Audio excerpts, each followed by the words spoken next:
Good morning, everybody. Yes, we are live on a Monday morning. We made it. Made it through the weekend. Aren't you proud of yourself? I'm surprised every day. Are you? Yep, every single day. Still here. Still here. Still going at it. Still strong. All right. Well, we have a bumper show lined up for you today. There's a whole lot happening, and we'll get to all of that in a short while. Leigh-Ann and Bakah'abantu are here with me in the studio. It is the start of a brand new week. How was your weekend?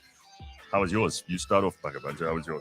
What did you do? My weekend was pretty great. Besides that, yesterday morning, I woke up with a splitting headache, and I've been having one since. So I don't know. It's called Puza, and it's a hangover. No. I've quit drinking. I'm like, what? I'm like 2 weeks sober. Well, that's Really? probably why. Yeah. It's like a detox, maybe. Yeah, your brain is Is it? actually getting rid of all those toxic It's things. terrible. Leigh-Ann wouldn't know. She's Yeah, no, never done it. I don't know. I've read about it. That's why I've never done it. No, Leigh-Ann, it's great. People say don't quit. Once you start something, don't quit. Commit. You're doing It's it all the way, start to finish. I heard a terrible story about two alcoholics Oh, dear.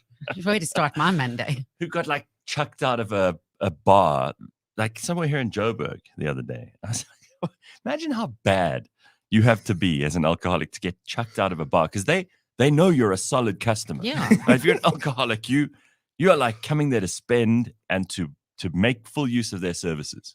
Yeah, you don't even have to get their order. You know what they're going to have. Right. Everything. They're like the regular. yeah. Okay, these people are coming in. There's business today, guys. There's lots. They're going to spend whatever they earned this week on the puza because they're alcoholics. They threw them out. They must have behaved so badly. It must be like when you do the proportions, like the amount they're spending here and the amount they're going to cost us. Yeah, the amount they're not worth the Yeah. amount of shit that we're Yes. going to get from them. Yeah. It's not like in Australia and more civil countries. Civil, in some, boring. in some places. Yeah. But they're not allowed to serve alcohol to drunk people. Wait, do they breathalyze Yeah, you before you walk into the bar? actually. Walk us through this. Yeah. No, it's very sad. They're losing a lot of money, but that's their problem. Well, in Australia, they don't want people to smoke cigarettes. No, but what they do is in Australia, the barman will actually say to you, sorry, you've had enough. Yeah, they will. Whoa. Can you imagine telling a South African you've had enough? Yes. There'd be a fight Yeah, every fucking day. There'd be a Yeah. fight. You think Be people will throw. insane. Yeah. But funny enough, Panyaza Lusufi is also on that tip. Is he an alcoholic? No. Oh. No. I thought you said He's going for an alcohol-free South Africa. Oh, really? Yeah.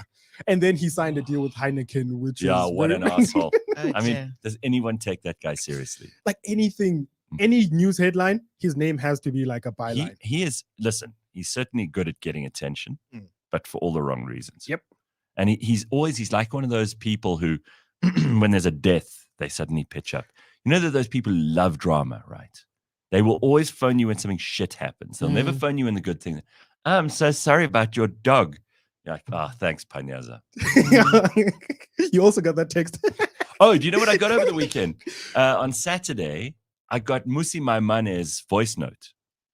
Yes, so No. did I. Oh, no. Oh. Mine wasn't his. Mine was from Steenkamp. Stan Hayes. Steen- Potato.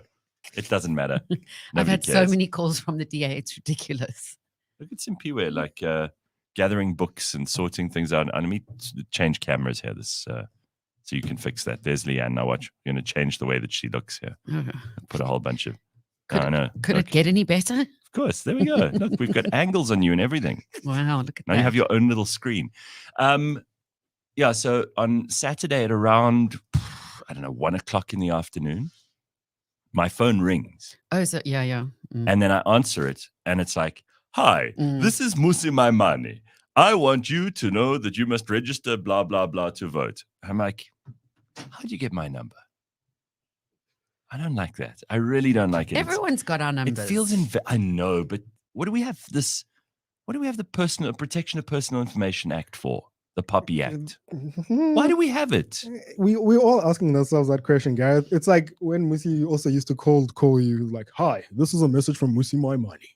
I'm like, no, I don't want to listen to a message from Musi Maimane. No, neither do I. I don't want to hear from any politicians, frankly, especially over the weekend. Yeah.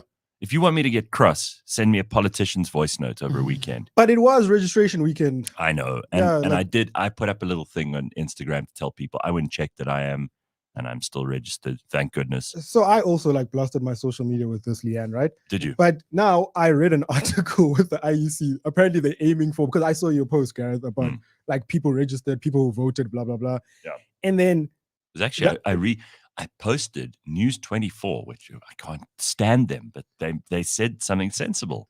So they said, everybody needs to understand the numbers here. Yeah. Like more people did not vote than voted for the ANC in the last election. Exactly, which means they don't have a majority. But anyway, so the IEC is like, with this entire campaign, they're hoping to reach 1 million people. I'm like, those numbers don't make sense. You guys are only hoping to reach 1 million people. That's their best goal. Yeah, I mean, I don't think the IEC is a particularly ambitious group of people. I mean, I don't know who, like, how do they recruit? I don't know how many of them are political actors, for example. I mean, they should be the independent. It's the first word of their name. Independent Electoral Commission. And whether they are or not is also up for debate, you know. Yeah. But if you did register this weekend, good for you, because everybody realizes, like, actually, you need to have a stake in the future. Yeah. So I don't care if you haven't decided who you're going to vote for yet. I don't care if you aren't going to change your vote. You're going to vote for the same people. Or if you're even going to go and spoil your ballot. Yeah. But we need to know how many people in this country care enough to get involved. Yeah. Because those same people can't then bitch and moan and have service delivery protests and set tires on fire in the road because they're cross that they didn't get the government that they think they deserve. Yep. Because you do get the government you deserve. If you don't vote, you don't deserve a government. And a shout out to KZN who did not register. Apparently they had like a very low turnout. Oh, really? Meanwhile, they have like a blockade of trucks in like what? I don't know, like is it Peter Maritzburg or something like that? Or Richards Bay. That's where the blockade of trucks is. I'm like, that place is so screwed. I mean, we had the DA's premier candidate, Chris Pappas, in here the other day. He's a very impressive guy. Everybody seems to like him. He's the guy you met him, yeah, right? speaks Zulu, right? Yeah, he speaks fluent Zulu. He's fantastic. And not because he speaks fluent Zulu. No. Actually a hardworking son of a bitch. And you could tell he like really wants to be premier. Yeah. Like, are you crazy? Because always the first thing I see of these people is I go, there's got to be some mental illness for you to want to run for premier or president. But it takes certain people. It's like with paramedics. There's a certain type of person that'll be a paramedic. Yeah. Like Marco Flax. Yeah. Yeah. Like they're a little bit twisted. Well, listen to this. Jason says his friend got a Julius voice note over the weekend. Yo, that must be traumatic. Imagine, how are you? Are you white or black? Yeah, if you are white, press 1. You press If you are black, press 10. Yeah. You're like, you can't press 10. 10 points for you. Yeah. Like, if you are black, if you're I'm sure you sings like kill the boy if you like if you press 1. Yeah. You get like an insult. Imagine if you could be you could subscribe to some voice note thing where you get insulted by politicians. How demoralizing must that be? All right, so here's something interesting. Carla says, happy Monday, G. Your betting track record is not looking great. Well, yes, because as I understand it, and we'll get to this in the sport later on, India did not win the World Cup of Cricket. No, they did not. Which is unbelievable. And even Ben was laughing at me on Friday. He's like, oh, your money's safe. You could have bet that 10 years ago. You would have been safe. I'm like, oh, really? So clearly not. Anyway, well done to Australia. They needed shame. They really needed, after their World Cup rugby performance, they needed some kind of upper. But it is like Southern Hemisphere time. So we'll take it. Yeah. And it's not like we had a chance there anyway, because we screwed up against Australia. We still got quite far. I mean, listen, you're not talking to sports geniuses here in the studio this morning, so we're just going to leave that alone. But I did lose money on that too. So as far as I can tell, my betting days are numbered. Yeah. Like, I'm just not good at this. Everything I bet on. It's important because you have to put in the money that the other people are winning. Exactly. You have to like. I know.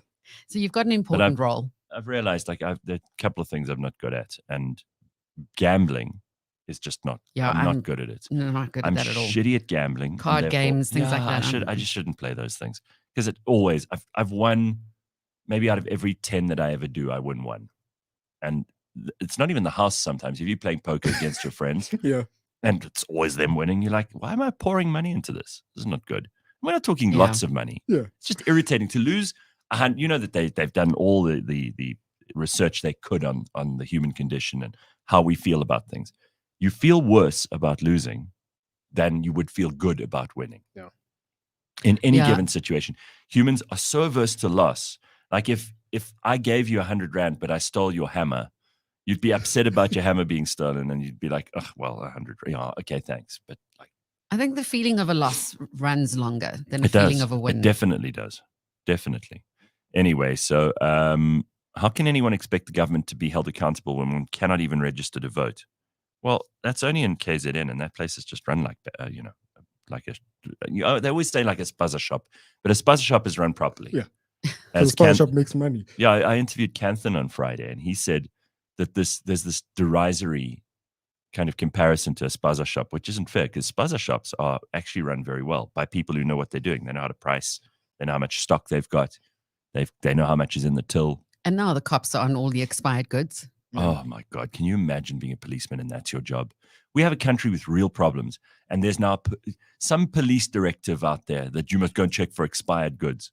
But it's not just expired goods. Apparently, it's counterfeit goods, and these poisonings, right? Poisoned, yeah. These kids keep getting I know, poisoned. but still, I mean, really, that this should be the police that have to do this. Yeah, because we don't have what's that bill? But we used to have like a food bureau, yeah, exactly, like food health or whatnot. In America, they have the FDA, the Food and Drug Administration. They're obviously very involved in the drugs and not so much in the food. Very busy with the drugs. I know. A joking atheist says, I gambled on marriage and I lost. I still don't know why. Are you still in the marriage? Well, if he is, it's not going to be for long when she hears about this. Oh, okay. I'm such a hater. I was rooting for the fall of India. Loved seeing them lose after having an unbeaten run in the tournament. Well, yeah, there were people who were predicting that. It unfortunately wasn't me. Otherwise, I would have won. We were in a restaurant yesterday. Yeah. And my mum was talking to her carer quietly at the table about the cricket. And she sometimes loses her filter and she shouts it out loudly, I hate the Indians. And there was no context for anyone who was listening. I'm like, Mom, please, where's your filter? Indian cricket team, Mom. I know. But my mom's carer was like, no, only in the house. Only in the house when the cricket's on. Yeah, but she can always claim she had a stroke and she doesn't know what she's talking about. Yeah, she plays that card often. Joe Biden should be claiming that. Jesus. I saw him walking around with President Xi of China on some news program over the weekend, because Xi was in San Francisco and in California. Anyway, Biden's walking around with him. And Biden, I'm sure he's got like a back brace or something, because he walks so stiff. Yeah. You'd think like there's something there. He's corset, maybe a man corset. Yeah, he's got like some kind of stabilizing thing. No one walks like that. Do you know who Biden's doctor is? It's probably like shooting him up with a lot of like stuff. Like that doctor who kept Elvis alive exactly. with all the drugs, you know? Exactly. I saw a video of him. Dr. Nick. He walks from the podium and he's confused. He doesn't know and then where Kamala's the like, is. Joe, come. And then someone had to point. And then he's like, yeah. He needs a minder. Your mom's got a carer. Joe Biden needs a carer. Yeah. But he's running America. Like, and he's and he's the guy, like, if we have to depend on someone to stop World War III, it's supposed to be him. Yeah. Fuck, we're in trouble. Big trouble. That's bad. Leader of the free world, guys. I know. Can't even get his pudding to his mouth. It can't. He doesn't know what he's doing. All right, so let's look at some of the stuff in the news today. Always good to see what's going on in the world, and we may as well begin with what do you want to start with? What are you most interested in here in the news? The fact that no one was there to greet the Proteas, and they are surprised. Wow, shame. You see, that's just so shit. I mean, look, I feel sorry for them, but I didn't even go to see the Springboks in, so exactly. I'm not the guy. But yeah, that is, are we meant to be charitable about this? So this was the big question over the weekend when I was talking to a friend. I'm like, okay, cool. Were we supposed to reward fourth losers. place? Yeah, exactly. Losers. Like a bunch of losers. Are we supposed to reward them? Is it only polite? Like, why would we go? Like, you guys had one job. I saw Temba Bavuma. That someone put a thing of Temba Bavuma up and said, when you order a Springbok captain on Wish. See, I can't. And he's been getting hate right throughout. He's been getting hate right throughout. Well, if you win, people love you. Yeah. I mean, right now, Right now, there is not a home. Sia Khaleesi could walk into anyone's home and raid their fridge right now, and they'd be thrilled. They'd be like, oh, Sia Khaleesi came in and raided my fridge. If Temba Bavuma came in, they'd beat him. Well, speaking about raids, I don't know if we talked about this last week. Did you see they raided the South African rugby offices? No. But they didn't steal the Ellis Web, but like they stole like a bunch of thieves? Food. Yeah, thieves broke in. Yeah. Like they broke in and they stole like a bunch of stuff, but they didn't like computers and whatnot, but they didn't steal actual the cup. Wow. And the cup was like safe. But yeah, we congratulated though the Bafana team when they left for the qualifiers. I know, shame. Okay, so then we're like, go boys. Yeah, I mean, really, Bafana and the Proteas are just like a great disappointment. It's like one of your kids is supremely talented and works hard and gets all the results and just wins. And your two other children are like basically retarded. Yeah. Well, I mean, in my case, with my family, we tend to jostle around a bit. So sometimes when one's doing badly, the other one's doing well. So maybe it'll change. Yeah, you mean they'll swap places, but I don't think so. I mean, like it'll never be Bafana. You see, the point is also, and you it's not when you are on the field playing with these sports people. It's the whole time. It's the mental prep. You know, there's that Protea symbol with the artichoke because they're chokers, right? And a lot of it is in their heads. And the Springboks have just got this impenetrable wall of like success and power and talent, and we're going to win. And they've got a coach that believes in the team, and the team believes in the coach. And there's just this healthy relationship. Well, there's been like a 10-year build-up in their plans. Not with the Proteas. I mean, it's just... They had a strategy. It's horrible. Anyway, somebody says, Joe Biden reminds Jason of Leslie Nielsen in the Scary Movie when he's the president of... That's exactly who it is. It's like Leslie Nielsen is the president. Yeah. God, I love Leslie Nielsen. I love Eric. Greatest, such a great actor. He's just so good. All right. That's on their PR team, though. No one even knew that they were coming. This is the Proteas. There are people who were willing to welcome them, but they didn't know. Like who? Like Zama, who wanted to come and greet them at the airport? Who? We're supposed to support them even if they lose and not reward them, says Karen. No, you see, you shouldn't. No. You shouldn't support them if they lose. It's that type of mentality, like you're rewarding mediocrity. And I say this as someone like, I don't want to be rewarded for mediocrity. If I come back and I lose, I want my mom to tell me, say, bro, you lost, eh? Yeah. I don't want a participation medal. Oh, you tried. Morning team, says Leigh-Ann. I went to the Coldplay concert in Perth last night. It was amazing. We had these plastic wristbands that lit up and formed part of the show. So cool. Oh, wow. No, they're quite into their like tech stuff. I don't know, Leigh-Ann, you were you also managed to get to Perth? Just got back. Oh, yes. Nice job. That's very good. Okay, so what should we do? Shall we start off with, here's a story in the news for you. Apparently, and we'll get to some sport in a minute because we already kind of covered some of that stuff. A New York collector has put money on the iconic artist Esther Mahlangu, who we spoke about just the other day. Right? We were talking about Esther, and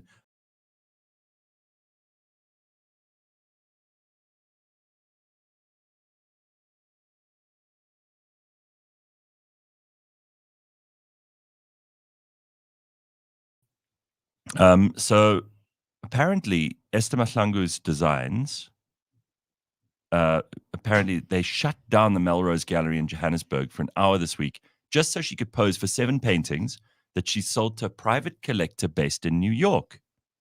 How cool is that? Sure. The American bought a total of 37 paintings for a private collection.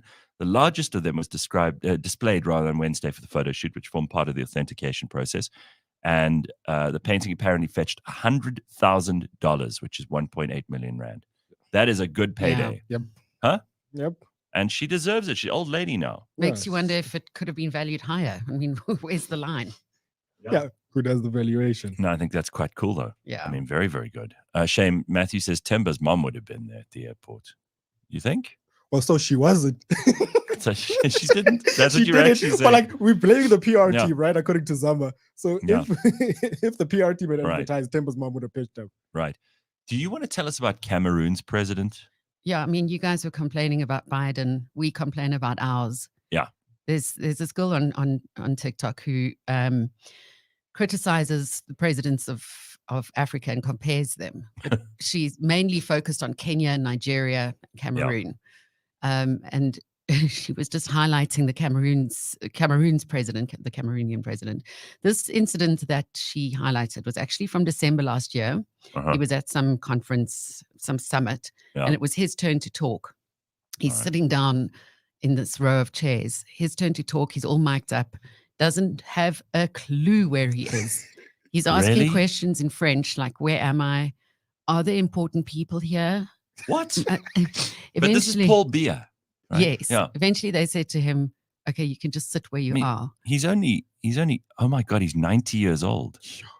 I thought he was younger than that, but he's 90 years. Okay, so here he is. So, and afterwards she goes on a bit if you want to hear some context. All right, let's take a look. Watch this, guys. Pay attention.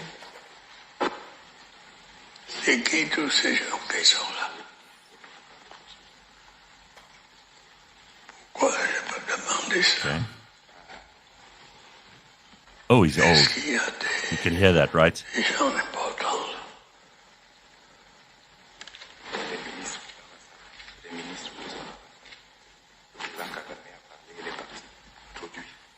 Monsieur vous a introduit. Il y avait un monsieur de vous qui vous a introduit. Je dois parler maintenant.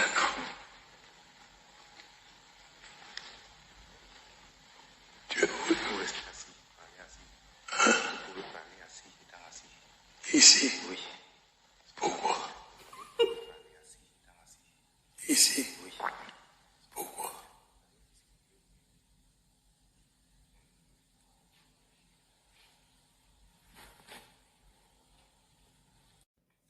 My Nigerian people, Ghana and Kenya, stop complaining about your presidents.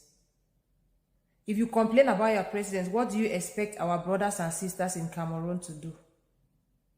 Do you think it is easy to be ruled by an ancestor? This man has been in power since 1982, when some of us were not yet born. Right now, he doesn't even know if he's a president or he is not a president. That was at the summit where all heads of states in Africa were there. They brought him in. He didn't even know where he was going to. He was asking, is there any important personality sitting here? He farted, as in he passed gas. He didn't even know where he is. Right now in Cameroon, he doesn't even know whether he's a president. He don't even know whether he's a man or he's a woman. But he's the president. How many presidents have ruled Nigeria? He's there. How many presidents have ruled Ghana? He's there. How many presidents have ruled Kenya? He's there. Kenya is there already thinking of impeaching President Ruto, who just came in yesterday. My Kenyan people, if you succeed, I beg, teach Cameroonians how you did it, so that you can help them to let this their ancestor go and rest. They are seeing what they call Shege Pro Max. Yes, like children who were born at the time when this man became the president, they have had children who have sense now, and he's still the president. And you are complaining about your own president. There is war there, killing of all English speakers in that country under this same president who doesn't even know if he's a president. Sir. People should be praying for Cameroon. I beg. Stop complaining. You are fine. I like her. She's cool. Yeah. Yeah. I mean, we can be grateful in some aspects. Would you rather? Well, yeah. I mean, that's really a terrible. Isn't it a race for last place? He farted. Yeah, if you've got to turn the volume right up, but it's like a yeah. He's got the death rattle. That's what he kept on mentioning, Gareth. He's got this. Yeah. Somebody said in the comments he sounds like Darth Vader. Yeah. Jeez. I mean, come on, and the people are still voting for him. Yeah. Well, I mean, I don't know that they've had free and fair elections. Maybe not that free and fair. Give him a little bit of credit. All right, well, there's that happening, believe it or not. But he's still alive and he's still there. Still there. Now, there's this brilliant Napoleon movie coming out soon. Ridley Scott's movie with Joaquin Phoenix as Napoleon. Can I not wait to go and see that? Apparently, it is absolutely fantastic. I've read the reviews. So will you actually go and watch it on the big screen? I probably would. This is one of those things that would get me there. I mean, first of all, Ridley Scott's always good, right? Yeah. Always. I can't think of a shit movie he made. There probably are some, but I can't think of them now. Yeah. And to have Napoleon as that more books have been written about Napoleon than almost any other leader in history. I wonder why. People are obsessed with this guy. very much a rags to riches story. Yeah. I mean, I went and saw his house that he was born in Corsica, when I was there about yeah. 4 years ago. And it's really not special. Well, I mean, that's where he was born. So he Yeah. wasn't born from a lot. No, and he wasn't even French. I mean, the Corsicans don't consider themselves French. And the French he was always teased, Napoleon, about his accent because he didn't sound French. He sounded Corsican. And he was a very talented military strategist and general. He was in the artillery, had a couple of really early wins and did brave things. I mean, he was certainly not afraid, but it absolutely boggles my mind that out of all the people who've lived, Napoleon seems to be one of those that people just can't get enough of. They just love hearing about him, reading about him, making movies, TV series. I mean, when movies had just been invented as a format, it took like 3 weeks and someone was making a Napoleon movie. It's just amazing. Yeah. And you think he died in the middle of the Atlantic. He died? The middle of on St. Helena Island, which you can only get to from South Africa. They only started flying there recently. There used to be a ship that went there once a month or something. Yeah. And it's a totally isolated community. And there's this house there called Longwood House where he died. And he was buried there. What was he doing there? He was in exile because after Waterloo, the British sent him to a place where he couldn't. He was so dangerous that they needed to send him to the furthest possible place where no one would get him. Basically, like Antarctica. Yeah. So rags to riches to absolute. I was going to say, maybe anonymity that's again. what's inspiring people, right? It's that story, rags to riches, like Yeah. born from nothing, Yeah. achieved everything, basically conquered the known world to him at Yeah. the time. And then also great military mind, but he also walked the walk, right? Oh, yeah. Exactly. Big time. And you think about how, his love affair with Josephine, the fact that he went into Russia in the winter, which was a terrible idea, still is, even Hitler didn't know that lesson. You think about the fact that he invented the French Empire out of whole cloth. He was obsessed with ancient Rome, like it turns out most men in the world. And he actually was crowned emperor in 1804. I mean, great story. So I can't wait to see the movie. And everybody says he was so short. He wasn't actually. Pablo says Napoleon was super short and he overachieved for a man of his stature. Well, actually, he wasn't so short. That was like a English propaganda thing. The British had a lot of cartoonists and, sort of parody and satire magazines and publications. They would make fun of Napoleon being very, very short, but he probably wasn't that short. He was probably 5 foot something. And at the time, that was pretty average. For pretty average or just above average from what I've read. 5'7" or whatever. So he wasn't tiny, little dwarf running under tables or anything. Tracy says, if the trailer of Napoleon is anything to go by, it's going to be fantastic. I'm so tired of Marvel and superhero movies. Oh, me too. Count me out for any more Marvel. Apparently, the latest Marvel movie has tanked horribly. It's lost them all the money. And like people are sick of it, man. Yeah, people are sick of it. But like this one, Gareth, the reason why it's so like incredible that it tanked, it's because the previous one. So it's a sequel to Captain Marvel. Number one, they changed the name. And Captain Marvel was good. Yeah, it did good. Even though it did 1.2 bill. Right. I mean, it didn't fail. Yeah, it didn't fail. Right. It did 1.2 bill, one of the highest grossing Marvel movies ever. And this one, it's barely gonna crack 500 mil. Well, it's gonna be a loss. You kind of get what you deserve. I think people are just over these superhero movies. Have you seen any of them? No, I don't do that fantasy stuff. I would much rather watch the Napoleon movie over something like that. There's enough. There's enough in the world to learn than to go and replace that learning space with fantasy. Every now and then it's okay, but to like live your whole life by it. Ugh. This is an interesting question from Carl. How come all the famous leaders are known by their surnames except for Napoleon? That's interesting because we don't call him Bonaparte. Well, it might be because he was a crowned head. Often the first like names, Prince Charles. So the first names are usually for people who've been crowned, who are royal or imperial. But otherwise, if they're politicians, then you usually know them by their surname. But it's interesting. Bonaparte, again, like this Corsican, half Italian, half French thing. Watch Napoleon Dynamite first, then the new movie, cult classic. Says Mike Drop. Yes, I love Napoleon Dynamite as well. I think that's great. Okay, so let's get to some sport. Leigh-Ann, believe it or not, is who we've had to draft in for the sport this morning. So go on, In the take land it of the away. blind. Yeah, One-eyed is king. I'll tell you what. You do the sport. I'm going to blow my nose. It's driving me crazy. Okay. Go ahead. All right. Well, so just quickly looking at the results over the weekend sent to us by Ben, and let's cricket. Let's start off the one that we know. So Australia, as we know, thrashed India by 6 wickets for a famous underdog win in the final yesterday. In the United Rugby Championship, Edinburgh were 31 against the Bulls at 23, Ulster 24-17 against the Lions. The Sharks 12-13, and there's a Connacht that we say. How do we pronounce this sports team? Connacht. Connaught. Oh, Connaught. Sharks 12, Connaught 13, Munster 10 against the Stormers at 3. It's actually Munster. No, I'm joking. Oh my gosh, don't. Munster. In the golf DP World Tour Championship, Yes. Nikolai Hogard wins by 2 shots. He's the guy I bet on in the Nedbank Golf Challenge and didn't win. So again, don't follow me, anybody. No, don't follow in his footsteps. Rory McIlroy won the overall race to Dubai standings. Mm-hmm. The Las Vegas Formula One, very flashy. Verstappen won his 18th race win of the year.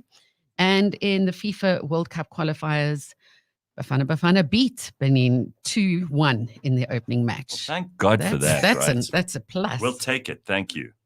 And that's it. That was your Beyond the Scoreboard weekend sports recap with Superbase. We stuck to the scoreboard. We didn't go much beyond it. No. But we'll stick to our knitting. Leigh-Ann's in no position to take us beyond the scoreboard for this morning. And we know what Bakah'abantu sport's like, so we're not even going to try I don't want that. to touch it. Yeah, no, hell.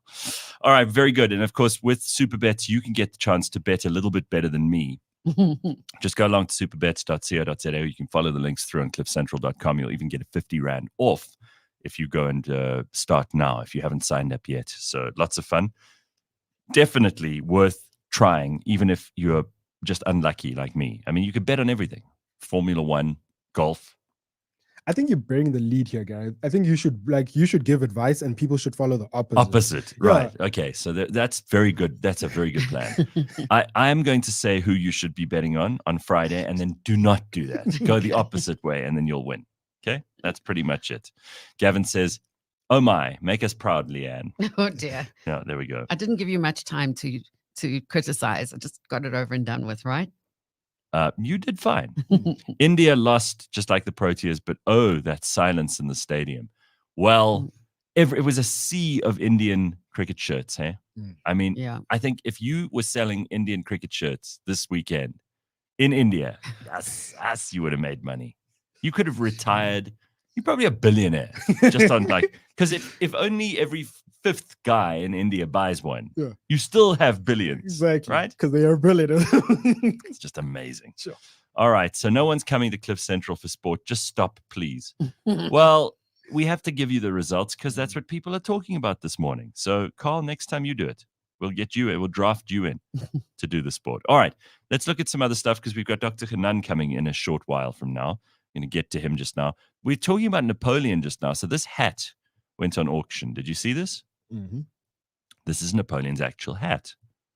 And it is up on sale. If anybody's interested, I know that there could be someone very rich listening to us this morning who's like a massive Napoleon fan. And apparently this hat is going up for sale. 1.9 million euros is what it fetched. 40 million Rand at an auction in Paris. Apparently, the bicorn, which is the kind of style of hat this is, black beaver felt hat, was valued between 600,000 and 800,000. The person who bought the hat does not want to be known, not surprisingly.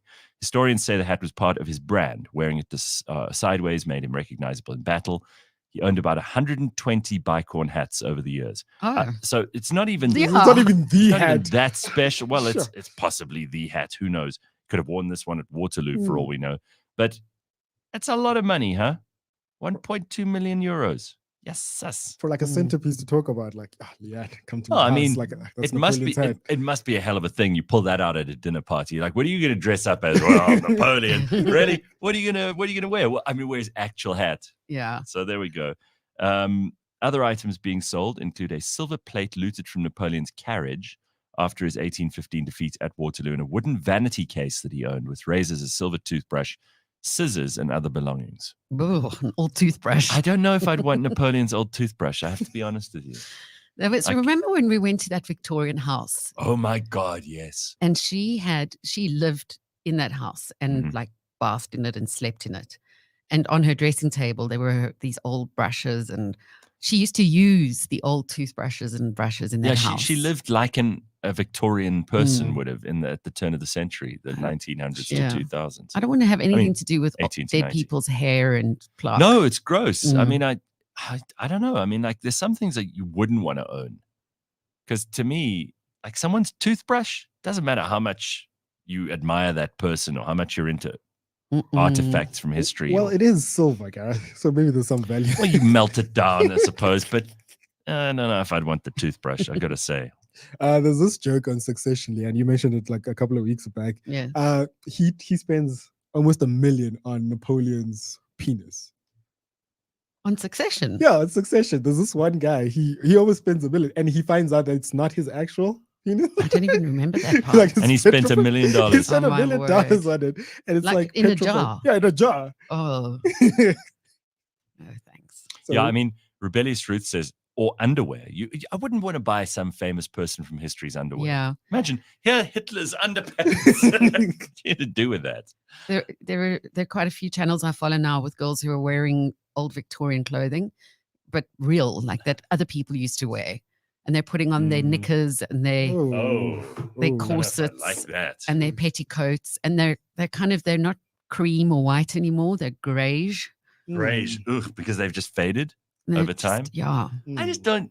Some stuff, you never need to keep socks and underwear Like linen. beyond your life. Just get rid of those things. It's not necessary.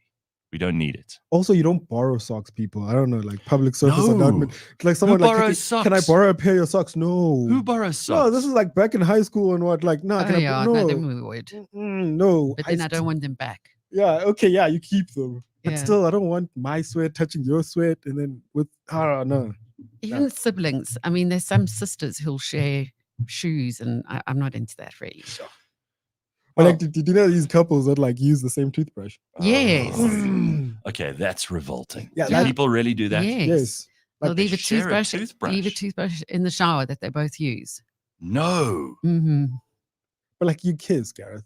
No. Yeah, but still Like, I not. know, that's but that's still- different. In my head, it's a different thing. Yeah, it has Like, to be, right? Yeah, I mean, you wouldn't. Yeah, I wouldn't want to share someone's toothbrush ever. There's Doesn't this- matter how much It's you like love them. sharing toilet paper that's been Mm-mm. used. Yeah. Oh. yeah. Oh, It is. No, it's not. I know, but like, toilet, like, oh, can't even. Sure. Okay, cool. So like, so there's this weird stat about you wouldn't drink like half a cup of saliva, right? But apparently that's like a kiss, like ranging 5 minutes or so. You exchange Half a that much. cup. Half a cup of saliva. God, this makes me just want to be single forever. I know. Half a cup of saliva. Saliva. That's Like, how so, much. because if I held the gun to your head and say you have to drink half a cup of saliva, you'd say like, just shoot me, right? But if you think about it, when you're kissing, that's what you're exchanging, and it's like, So would you rather drink half a cup of saliva or kiss someone really ugly for 5 minutes? who's the saliva from? Okay, you A get hot person. a hot person. Yeah. Oh, it's still so gross, but to actually have to kiss it, Okay, cool. passionately Okay. kiss someone fucking ugly. For No. 5 Okay, minutes. cool. Kiss Amy Schumer Oh, or drink Whitney Houston's oh my, a cup of saliva. but she's been dead for how long? Yeah. no. Okay, back when she was still alive, like bodyguard Whitney Houston, hot Whitney Houston. Yeah, Before I think but- I'd have to do the witness. What a disgusting. But remember, what like a she was shooting disgusting up, Would you right? rather this is? Yeah, I mean, I'd probably get like a high for Yeah, 6 weeks exactly. after that. Yeah. Like, wow, the world is great. Whitney Houston, when she was on the crack. Bobby, I love you. Crack is whack. That was the original. Hey, load shedding has gone back to 1997. Yeah, it has. no one currently at Eskom is to blame. This according to Electricity Minister Hossein Soramakgopa, right? He says load shedding started in 97 and no one, he says, nobody currently running Eskom should be blamed. How convenient for you. Loved the story when I read it. Yeah. He said the governing party's choices and energy had finally caught up with them. Oh, really? Oh, okay. So no one's to blame, but even though you're But the ruling party is Is. actually, just by your own words. Exactly. He told MPs on Wednesday no individual should be singled out for the load shedding crisis, saying his main task was to solve the problem. They just will never, the ANC will never get this idea of personal responsibility. It's just not in their they're not in their DNA. Acknowledging that you have a problem is the first step of solving a problem, Mr. Minister. Yeah. And you guys literally don't see it. You need help. Have you guys been affected by the city of Joburg? You're in Pretoria, Gareth, so maybe not. But the city of Joburg has now taken over load shedding in Joburg. Oh, really? And it's a little chaotic, I must say. Why? It's all over the place. Yeah, it's all over. unpredictable. The areas have changed, the zones. Sometimes it's load shedding 3 times a day. Then a substation blew up in Rosebank, and that's had people without power for 3-4 days, or maybe 3 days. No one knows what's going on anymore. I think Eskom's a push app guys are like, they must be working harder than Eskom to try and figure this out. Exactly. It's just, this is not surprising. I remember I wrote a letter to the president. This is now 13 years ago, maybe more. And Alec Irwin was the Minister of Public Enterprises. He was Thabo Mbeki's Minister of Public Enterprises. He was a useless son of a bitch. Had nothing to contribute. I mean, he will never, no one's going to, I'm the only person who's ever mentioned his name this whole year, right? And I still said then in that letter, Eskom's a problem. Before we'd started with this term load shedding. So I might not be able to predict sports results, but this I could predict. Oh, it's just unbelievable, right? Unbelievable. All right, we're going to check in with Dr. Hanan, which we do on a Monday, find out what he can do for us. And by the way, we've got something really interesting a little bit later on. The World Anti-Microbial Awareness Week might sound really boring and weird, but actually, hospital-acquired infections are a major problem in South Africa and in the world at the moment. There is just so much going on there that we need to figure out. That the antibiotic resistant bacteria that we have now are deadly, and they cause. I mean, a hospital is almost the worst place you could be. That's the thing. You go in with one thing that's pretty simple, and you end up contracting these infections. That can leave you there for months. They want you out of that hospital as quickly as possible. Yeah. Because obviously it's the place where all of these bacteria are likely to be found. Those are the ones, right? Yeah, like called nosocomial infections. Yeah, they bad. What are they called? Pseudonomia. Nosocomial infections. So basically they're resistant to the bleach that they use. They're resistant to any type of disinfection. And if they thrive in that environment, imagine what they can ravage in your body. My God. Sounds horrible. When you're already down. Yep. Yeah. And you're already it's like so many people with hip replacements, Leigh-Ann. I've heard. Yeah. Oh my God. Sepsis. Yo. Look at you. You made it through. Made it through. You have a badge that says, I did not get a hospital-acquired infection. Yeah. It's not, I mean, that the morning that I was being discharged, another man came back in with an infection. Yeah. See, so we'll talk to some experts, including Dr. Fathima Patel, a little bit later on. Find out all about this. But first, let's get to Dr. Hanan. Hello, Doc. Hey, guys. How you doing? Very good. How are you this Monday morning? Yeah, power. The weather's good. Everyone's happy. Yeah, I know. With the weather of the weekend was so good. Huh? It changes people's mood for sure. It changes people's mood. Winter does, right? Yeah. I mean, completely. It doesn't take much to get me excited in summer, but in winter, I'm like a bear that needs to hibernate. Okay, Completely. We have a question from Colin for you, okay? So Colin says, I've got 3 kids. They're aged 8, 5, and 2. Now, he has a job that requires precise actions, sharp timing, and a lot of pressure. I come home some days, my brain is firing at all cylinders, struggle to turn it off. For the 2 hours between coming home and their bedtime, I'm not able to calmly and rationally interact with the children at a level they deserve. First of all, I've got to give props to this dad for being honest about that. Most dads will just pretend they can do all these things and be a Superman.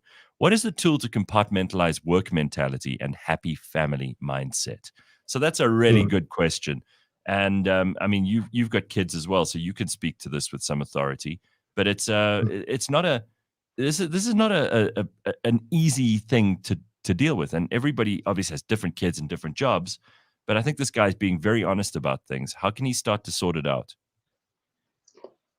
So there are a couple of things here that I think will help him. Number one, we got to recognize that in life, value is married to stress. The more value you accumulate in life, the more stress you accumulate in life. That's the way it works. So I value my marriage, it comes with stress. I value my kids, it comes with stress. I value my work, financial security, health, that comes with stress. You can't detangle the two. So if somebody truly had to ask me, Hanan, how do I eliminate stress from our life? The real answer is, well, eliminate everything that you value, which is not possible. And if it was, you just get depressed.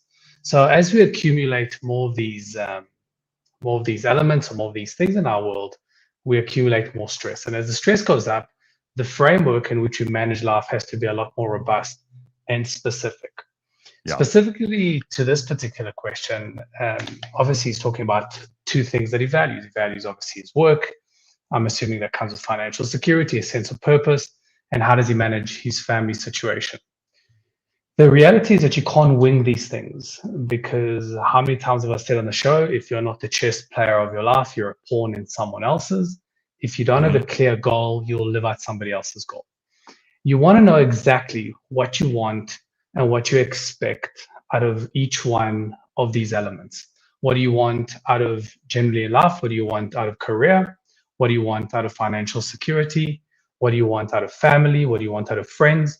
What do you want out of your romantic partner? What do you want out of your diet, exercise, and sleep? These are the 8 elements.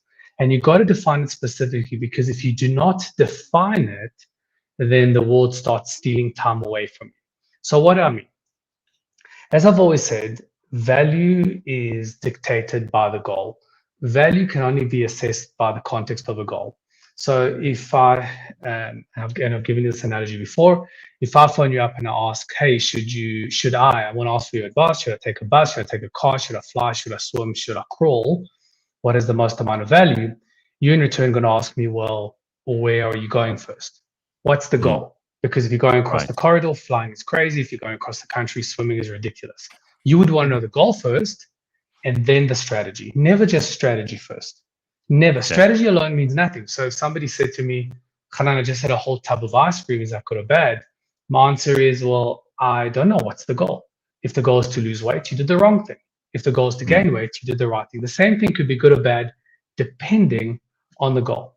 So back to the email, how much is adequate time to spend with your kids? How much is adequate time to spend at work? How much is adequate time should you spend on making money? Well, I would ask you a different question. Before we talk about what is adequate time, what is your goal? What do you want? Before I tell you whether 2 hours with your kids is enough or 10 hours is not enough. Before I tell you making 10 Rand is enough or making 100,000 is not enough. You've got to know what is it that you want. So if you want to be an available father or an available husband, what do you need to do to satisfy that? If you want to make X amount of money, well, what do you need to sacrifice for that? I'll add one more thing before I leave the homework to him to assess what he wants. I always say setting goals is the hardest thing. And the reason why setting goals is the hardest thing is because it requires you, never mind it could potentially get you to fail, but it requires you to sacrifice. Setting goals requires you to sacrifice. The moment I commit to a goal, I have to let go of something else. The gods of goals requires you to let go and sacrifice something. So if I want to lose weight, I have to sacrifice the chocolate cake. If I want to be married, I have to sacrifice all the wonderful things that I could do as a singleton. If I want to live in Joburg, I have to sacrifice living in, well, anywhere else. It's like, I use the analogy of monkey bars. If you're on a monkey bar and you want to move forward, if you want to move forward, you have to let go. Yeah. You can't hold on and move forward. It just doesn't work. So if you want to set a goal, you have to sacrifice something. So to Colin, I would say, know what you want and be able to compromise and sacrifice something and live according to that. And I'll keep on saying one more thing, but this is one more thing. There's Yeah. something beautiful that happens when you set goals, is that you're able to live a guilt-free life. The more specific your goals are, the less guilty you are going to feel. So what do I mean? If I set out a very general, airy-fairy, fluffy goal of, I want to be the best father that I can. Let's just say I set that goal. That is too general. 2 hours will not be enough with my kids. 5 hours will never be enough. 25 hours will never be enough because I could always do more while I can give away my sleep. But the moment I commit to a particular goal and I say, for me to be the best father that I can be, I know taking everything into account, I'm going to spend 2 hours with my kids when I get home. Phone is off. I'm going to read the bedtime story. I'm going to engage with them for supper. But that's my goal, the 2 hours. Now, if I spend just that, I don't have to feel guilty. Guilt only comes when your goals are too general and fluffy. But the moment you commit to goals, you can play within those goals, and therefore guilt falls away. That's amazing. This guilt thing is a whole other level that I hadn't thought about in terms of, because I like the monkey bar analogy, and you've told us about goal setting before, but this idea that if you and guilt can really cripple people, huh? Yeah, it will. It really does. It spoils their entire existence because they're so completely held back by that guilt that they can never do anything. I always think to explain to people what anxiety feels like, who don't know what that feels like. It's like carrying intense guilt the whole time. Yeah, I know people who are just guilt-riddled about things like not spending enough time with their kids, or it's the worst thing. And you could do something about it. You can actually do something. You don't have to wallow. You know, very much so. And I'll tell you, guilt comes from when two things happen. One, when your goals are unrealistic. So when you're expecting, for example, for you to spend, 25 hours with the kids and you just can't do that, then you feel guilty. So when your goals are unrealistic. And two, when your goals are too fluffy, they're too general. I want to be the best father that I can. I want to make as much money as I can. I want to be the best friend that I can. I want to be the best partner that I can. You'll never satisfy that, and you will feel guilty. So you must be very specific and very realistic with your goal setting, because you can act within those lines and not feel guilty. You want to add anything to that? No, I just wanted, how do you balance? I get what Dr. Anand is saying, that if you set a goal, then you don't feel the guilt. But 2 hours, and then you spend 2 hours with the kid, and then the kid grows up. How do you balance that? Dad only has to spend 2 hours. Is that just about teaching responsibility and staying disciplined? Because that seems a lot. From your side, when the kid comes back and is like, I miss you, Dad. Oh, how do you balance that? I have 2 hours for you. Done. Yeah, well, look, I can tell you as a father, and I guess the world will always expect more from you. Your boss will always expect more from you. Your kids will expect more from you. Your partner will expect more from you. Your health will expect more from you. People just expect more from you. But remember, you have a responsibility to your health. You have a responsibility to your spouse. You have a responsibility to your work, financial stability. You have a responsibility to all these different elements. And you can't just invest more time in one area and let the others fall apart. Remember, just about kids don't need quantity. They need quality. Okay. And that goes for any relationship. I would rather spend 10 wonderful minutes with a best friend than, I'm sure you could relate, 2 hours not knowing what to talk about, and she's looking at your watch and wishing you were home. Yeah. So it's not about quantity, it's about the quality. There was a super nanny clip that I saw this weekend where the super nanny was in the home of these people who have these kids, and saw the little kid going over and saying, Mommy, can you play this game with me? And she said, no, I'm busy. Daddy, can you play this game with me? No, I'm busy. So the super nanny took the little girl to the bedroom and said, show me what game you want to play. And it was like a little 10-minute color in this and do that. And she took her downstairs and said, say to Mommy, this is going to be 10 minutes. Can we please play? And then you see the parents realizing they just needed 10 minutes of my undivided attention. Yeah. Not an hour. Right. Just 10 minutes of good quality. Such a good example. Yeah. Makes sense, right? Completely. I challenge all parents that are listening to this and are watching this to, when you're with your kids, put down the phone and turn off the TV. I dare you. I actually don't challenge you. I dare you.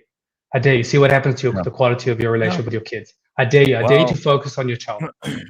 Listen, people can't even. I'm sometimes guilty of this. You sit at lunch or dinner with people and you're on your phone. Mm. You're like, why am I here with these people if I'm going to be on my phone? I Yeah. chose to be here. I chose to spend time with these people. Why am I looking at my phone? Something better going to happen there? You know? My favorite is how many of us who watch TV, the big screen, while holding on the phone, watching the little screen at the same time. Everyone. Mhm. Everyone. Like, enjoy someone's made this movie, you know? Someone made Nobody's forcing you to put it on. You put it on for a reason, but you're still watching the little screen. God drives me forbid you mad. miss something. I do it too, but I don't know if we think we can people multitask like as well as they think they can. Never. Anybody. Never. Look around the room. I challenge everybody. Look around the room. I'll give you 10 seconds to look around the room and pick how many red things you can see. How many red things can you see around the room right now? So count how many red, right? Now look back at the screen and tell me, fine, so you've seen 10 things. Now look back at the screen and tell me how many green things did you see? 0, because I was Oh. looking Right. at Look at the red. Yeah. Your brain can't focus on two things at the same time. It's impossible. So when someone says that they can multitask, because I admit that I can't, right? And I don't even try. Like I do many things while the show's going on, but some of them are just autonomic. They, it's switching this on, changing Exactly. that, It's adjusting like this. driving with pedals and Correct. gears. So it's like driving, but you can also listen to a podcast while you drive, for example. That's not Exactly. really multitasking. Multitasking is actually being focused on two things at once. Impossible. And by the way, your kids need your attention. Your kids don't need you to be a robot and multitask, because like when you're speaking to somebody, they're not listening. They're just going, yeah, fine, thanks, and you, yes, yeah. There's no quality in the interaction. Your kids don't need you as a robot. They want mom. They want dad. They want you to interact. They want your intellect. They want your knowledge. They want your acknowledgement. They want your value. They want your touch. Just be there. Be there. Focus. Let everything else go. I don't think anyone is ever going to remember that they couldn't buy this or that because their dad or mom hadn't brought home enough money. But they'll always remember the time that they spent. 100%. And the conversations they had or the games they played or any of those things. I mean, I think about my biological father who passed away a long time ago. I remembered the other day we used to play a game at the robots at the traffic lights. Yeah. To see who could say green as soon as the light went green.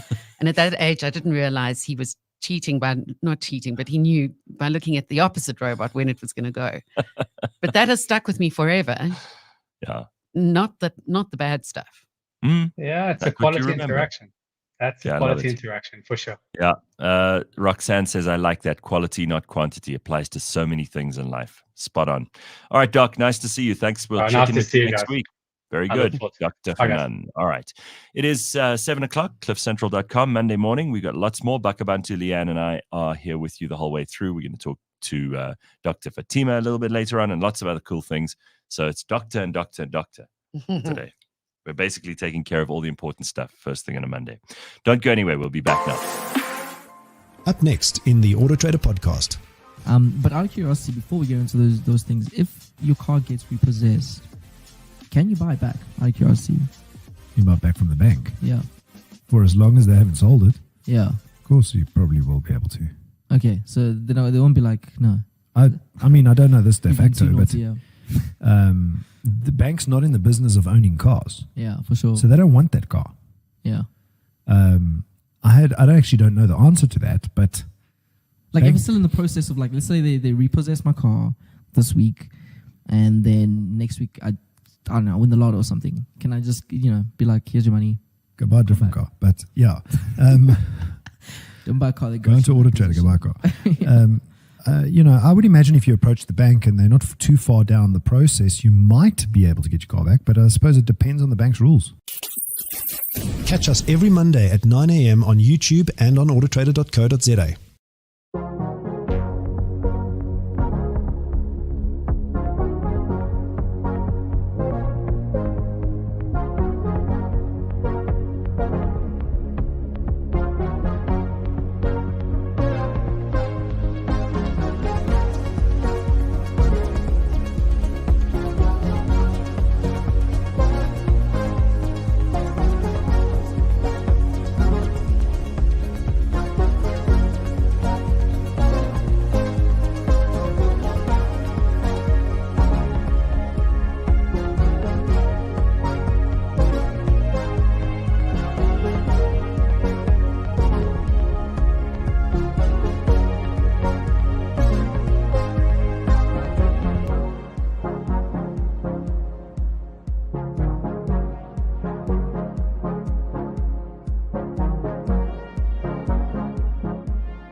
our industry is set with all of this jargon and all of these acronyms and stuff like that. So what is an omni-channel customer engagement? What does it Okay, look so like? if we think about the contact center world historically, how do we engage with our customers? So typically it'd be a phone call. You have a bunch of agents that are continuously manning in and outbound calls. And that's how our customers used to engage with us. Your end users and your consumers are all moving, more to the social channels like Facebook, WhatsApp, Twitter, all the different other omni-channel, or I would say social channel environments. So your end customer doesn't need to necessarily, call you or call your business to engage, where they can now engage with you via their preferred social channel, whether it be WhatsApp, if you have a chatbot as an example. So all the omni functionality is around the customer's choice of engaging with your business. Thanks for listening to Unbundled, brought to you by Catalytic, a series that aims to demystify technology so that you can make smarter decisions for your business. Remember that. Yep, there is Yaku. And you can remember that show is available on podcast, anywhere you get your podcasts, and right here at cliffcentral.com. Podcasts. We get your podcasts. We get your podcasts every day. Jeez, right, remember that. All right, so there are a couple of things that have come up out of this thing with Dr. Hanan. And there's somebody who said here that there's some very powerful messages this morning. Rolene. You know what? Like, this idea of quality over quantity is a very big deal. And we were talking just now about poor old Leigh-Ann's cat. She had to put the cat down last week, just straight after the show where we spoke about it. So yeah, it was actually two shows ago. I'm sorry. We said, I pulled her up to the screen and said, it's probably the last time you'll see her. And we were like, you gotta take that cat to the vet. Say goodbye. Yeah, shame she was not. She was old. Yeah, she was 16, and yes. I took her an hour later, so that actually helped me make the decision. You guys actually really helped me there. Okay. Took her, and then she had quite a dramatic time there. Her blood sugar, her blood pressure was really low, and the way you euthanize an animal is to give them an overdose of an anesthetic. But because her blood pressure was so low, it wasn't circulating around her body, so she couldn't die. Eventually, the vet administered a sedative, and she kind of started falling asleep, but not much. So that was pretty traumatic for me, I must say. She eventually had to take her to the back and inject straight into the jugular. Jeez, so it took a long time for her to go. And you know what was crazy about this cat is I was adopting a dog, I think, from Kitty and Puppy Haven at the time. And this cat was annoying us by jumping onto the table. I was trying to sign papers. I said, what is this cat? What is it doing? They said, oh, that's Sheba. She's older than the other cats. We've brought her here because she's very poorly and she's like trying to die. But that was years ago. That was when she was a kitten. So I said, well, I'll take her home and let her die with me. 16 years later. And she was still poorly at the end. and she still wouldn't die when we were trying to let her go. Oh, my God. She really didn't want to die. No. But I do sometimes think that it would be a welcome thing for people to be able to do the same thing. 100%. Again, to go back to quality versus quantity, if someone is really like Paul Biya, the president of Cameroon, who we saw earlier, someone should take him in the back and directly into the jugular. Like, let the guy go. It's done. You're 90. He doesn't want to be there. He doesn't want to be there. He's farting without knowing he's farting. He doesn't know whether he's at a presidential summit or in his kitchen having tea with his wife. I mean, really. Yeah. I feel like it is the kind thing to do. Right? That's the word. It's the kind of thing to do, but and I'm not saying against their will. I'm not saying you drag people into the back room and like take care of them when they're still happy and healthy and full of life. Bring your mother-in-law and say she's feeling poorly, she wants to go. But if someone is at the end and it's just painful to be alive, like, why keep that going just for quantity as opposed to quality? Yeah, exactly. If you had to ask most people, they would want it that way at the end anyway. I would. Like, imagine you're in pain, you drink like 9 kinds of meds, and it's just misery. It's just misery, right? You're putting a huge burden on your family. And you're conscious enough to say, exactly, huge financial burden because hospitals aren't cheap. And you also say, like, you're very conscious to say, I don't want this anymore. Mm-hmm. My gran always used to say, she would point out other old ducks and say, when I get to that, please just shoot me. It's like some lady shuffling through the old age home, and she's like, don't let me get like that one. Yeah. And then shame, she was at the stage where food was kind of falling out of her mouth, and she was pointing at similar woman going, when I get to that age, then you must just put me down. It would be difficult, huh? Yeah. It's a hard thing to do, but it wasn't easy taking your cat there. No, it's horrible. 2 I weeks cried ago. the whole way through. Sure. The vet held my hand. I just, you feel kind of embarrassed when it happens. But that animal has been with you for so long, and you've developed a closer bond with them than a lot of humans.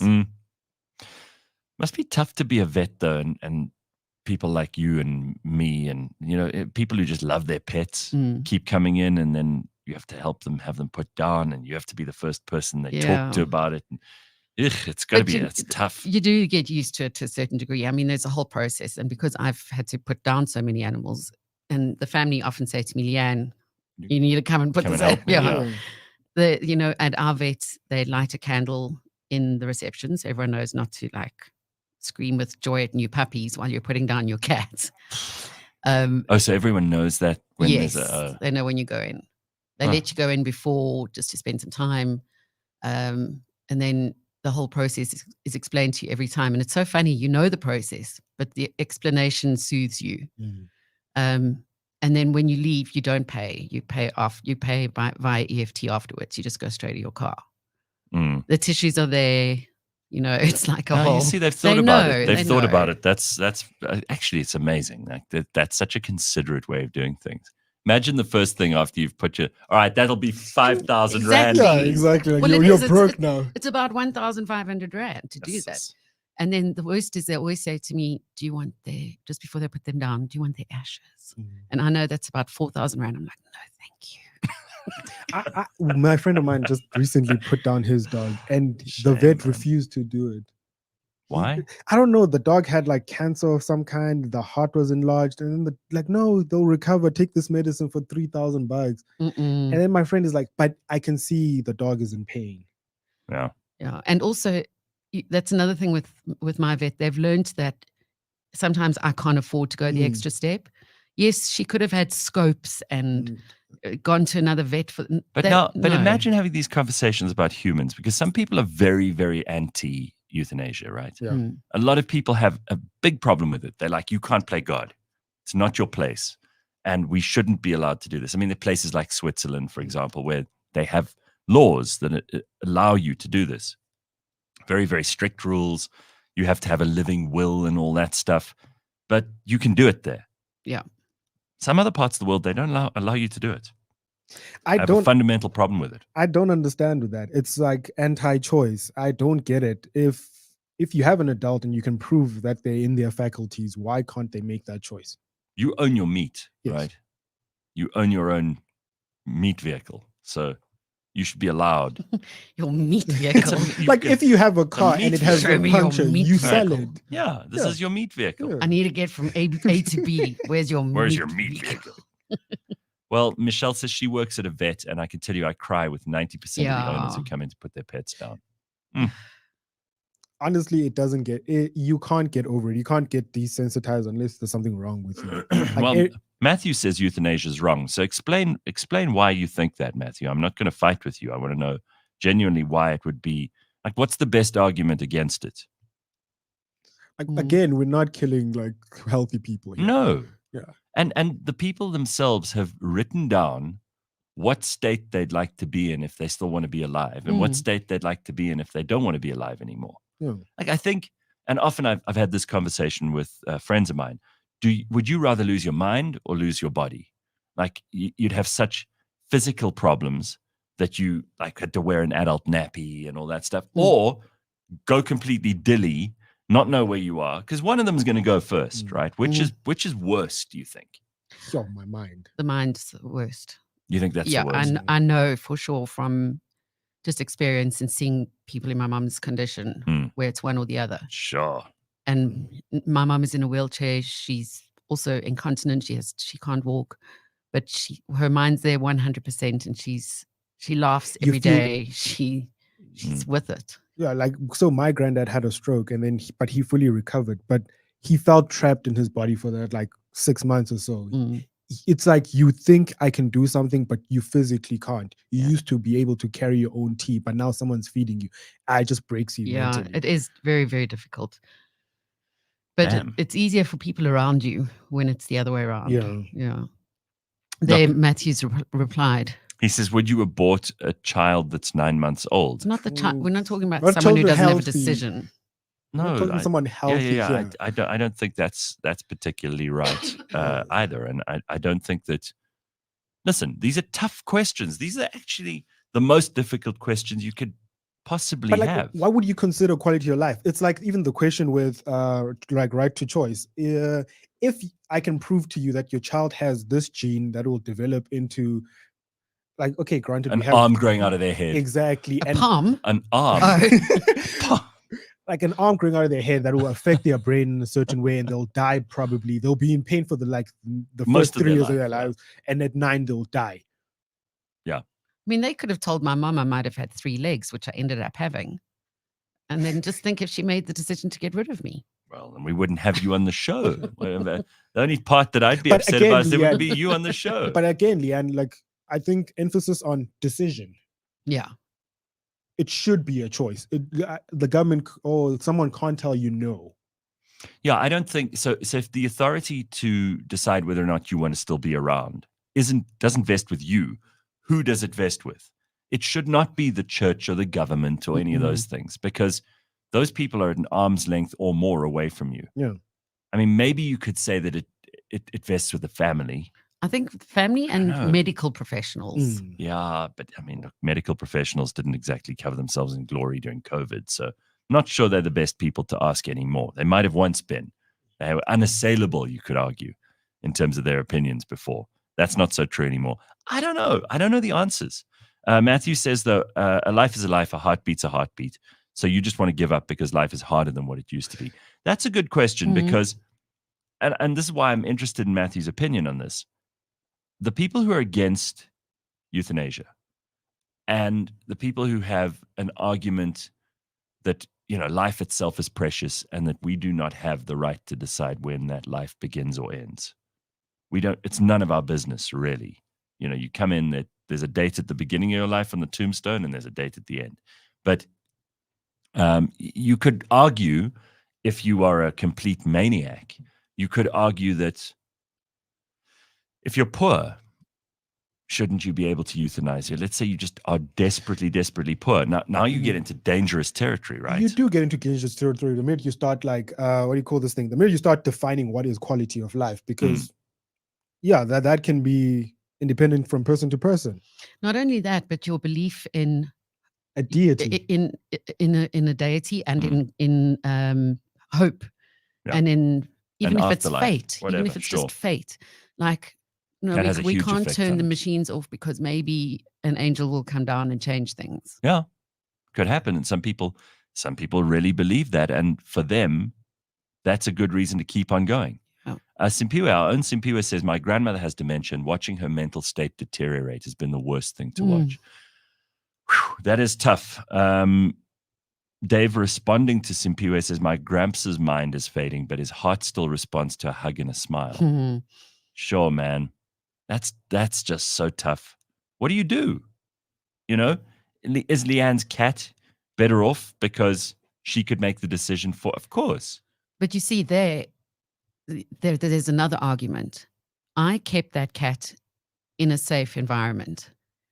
If it was out in the wild, it would have died a long time ago. But because I took that cat out of its natural environment and nurtured it for so long, I made it live so long that it became very ill in old age. So it's actually my fault that it's old and decrepit.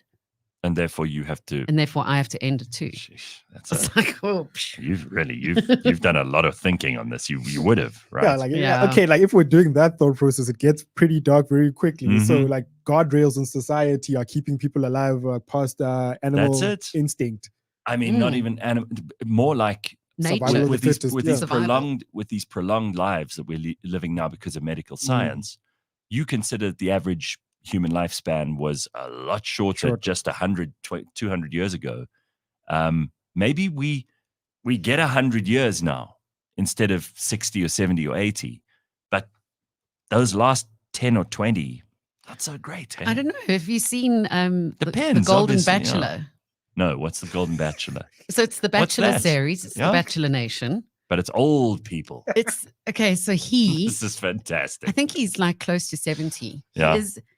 I've never found myself saying that's a really good looking man at the age of 70, but he really is. Yeah. And these women are unbelievable. They're in their 60s and they just have taken care of themselves. If you tell me that I could look like that and be like that and feel that way, because they're so vital, all of them. Yeah. They're fit in their exercise. The Golden Bachelor. Yes. This is a thing. Gotta look this up. It's like the Bachelor, the Bachelorette. Sooner or later, we're gonna have like a baby Bachelor. The Golden Bachelor, huh? It's an actual show. I'm just looking at it now. It's in the Bachelor series. I thought they canceled. Instead of the Bachelor this year or the Bachelorette, it's the Golden Bachelor. I thought they canceled the Bachelor after the antebellum thing. No, it'll never be cancelled. They'll always find a way of coming back. Isn't that interesting? So the guy's name is what? Jerry Turner. Is that right? You say, how do you spell his name? Gerry. You actually say it as Gary. Gary. Yeah. And he's in his 70s, you say? I think. Okay, let me show everybody a picture of this guy. A good-looking man, as Leigh-Ann. Yeah, I mean, so Leigh-Ann says this he's such a nice guy. Great-looking dude. And clearly, I mean, he does say in this article that I found, he regrets having gone on that show. Oh, wait, but don't give me any spoilers.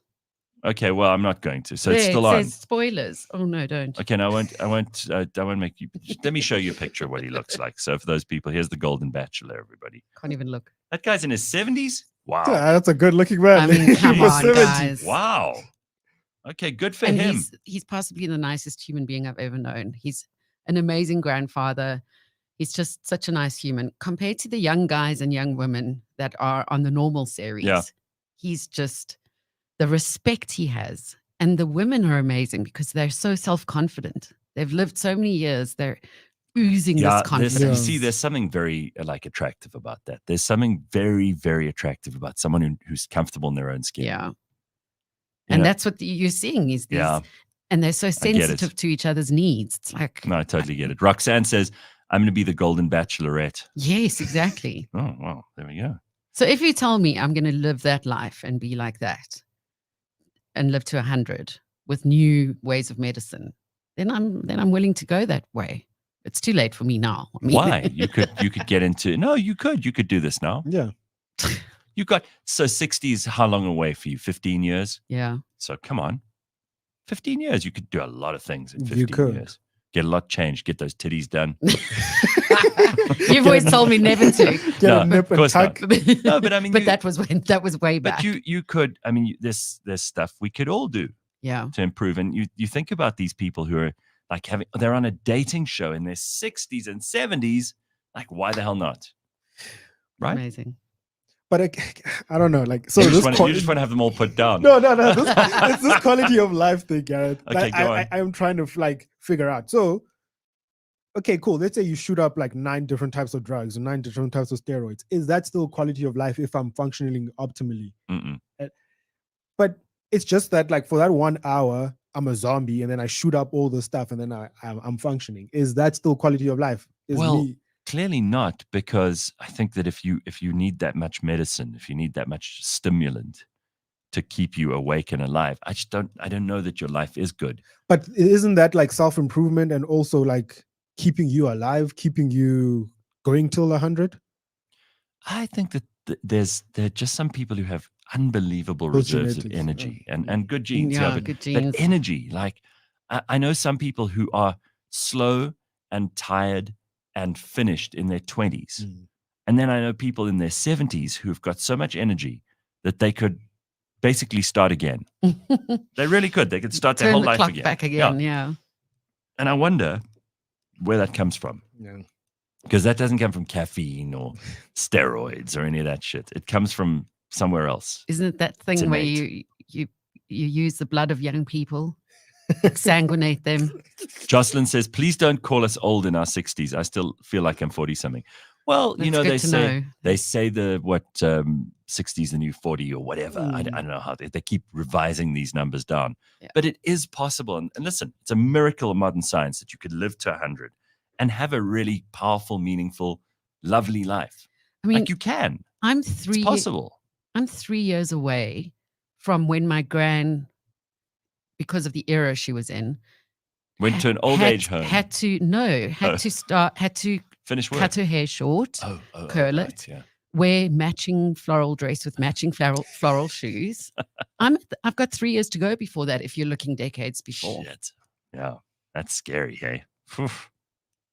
But are the old people, says Carl, going to make the beast with two backs when all is said and done? No, I don't want to imagine that. That's for the Golden Bachelor. I met someone on the weekend, last weekend. Remember, I went to a 40th and a 70th. Yes. At the 70th, I met someone who works at an old age home, and she says, we've all heard it before, but she's confirmed it. It's just basically a she said the sex hotel. Yeah, she said one of the old people came to her and was, it was one of the visitors, so one of the children who's like our age. Right. Came to her and said, I'm really traumatized. This couple is down the passage and they've left the door open. They forgot. And they're going at it and the door is wide open. She said, you won't believe it. And the women don't mind that the men are sleeping with everybody else. Really? They've got to look out for STDs. And goodness, there's no like pregnancy scares and issues like that. All dried up. But isn't that amazing? So they're busy having a full There's go. this resurgence that happens where you're nearing the end of your life and you're like, fuck it. I was faithful to someone. I'm gonna fuck it. I was faithful to someone for so long. They're gone. They were a bitch. And now I'm going to have some fun.